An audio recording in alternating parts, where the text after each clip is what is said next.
அல்லேலுயா கோஷம் போட்ட சேகர் பாபு போன்ற ஹிந்து விரோத தீய சக்திகளுக்கு சொல்றேன், 26 மே மாசத்துக்கு அப்புறம் நீ வெளியில இருக்க முடியாது. இந்துக்களுக்கு எதிராக கோஷம் போட்ட அமைச்சர் சேகர் பாபுவை சிறையில் தள்ளும் வரை 7.5 சனி விடாது என பாஜக மூத்த தலைவர் ஹெச் ராஜா ஆவேசமாக எச்சரித்துள்ளார். அமித்ஷா தலைமையில் நடந்த பாஜக நிர்வாகிகள் கூட்டத்தில் பேசிய அவர் இவ்வாறு தெரிவித்துள்ளார். முருக பக்தர்கள் மாநாடு நடக்குதுன்னா முதல்ல இந்த அல்லேலுயா பாபுவுக்கு பைத்தியம் பிடிச்சிருக்கு. ஏன்னா மனசுக்குள்ள இருக்கிறது தான் வெளியில வரும்.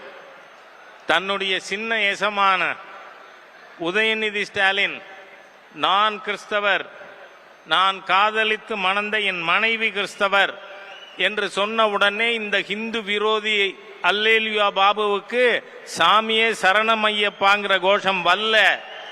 அல்லேலுயா என்ன கோஷம்? 4 மாவடி மோகன் சி லாசரஸ்.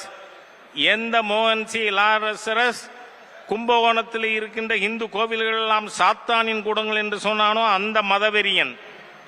எந்த மோகன் சி லாசரஸ் காஞ்சிபுரத்தில் இருக்கின்ற இந்து கோவில்கள் எல்லாம் சாத்தானின் கூடங்கள்னு சொன்னானோ அந்த மோகன் சி லாசரஸாகவே மாறி அல்லேலுயா கோஷம் போட்ட சேகர் பாபு போன்ற ஹிந்து விரோத தீய சக்திகளுக்கு சொல்றேன், 26 மே மாசத்துக்கு அப்புறம் நீ வெளியில இருக்க முடியாது.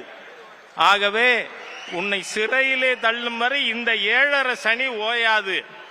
அந்த அளவிற்கு ஒரு ஹிந்து விரோத தீய சக்தி ஹிந்து ஆலயங்களை ஆக்கிரமித்துக் கொண்டிருக்கின்ற ஒரு நபர் சொல்றாரு, இங்க நம்முடைய முருக பக்தர்கள் மாநாட்டுக்கு வர்றவர்கள் ஹிந்துக்கள் இல்லையா.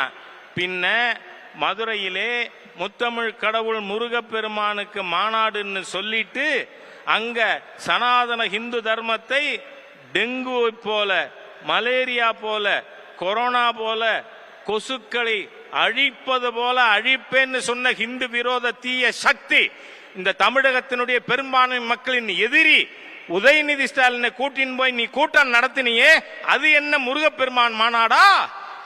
இந்துக்கள் வாழாவிருந்தால் இந்த சேகர் பாபு போன்ற ஹிந்து விரோத தீய சக்திகள் என்ன வேண்டுமானாலும் பேசுவார்களா?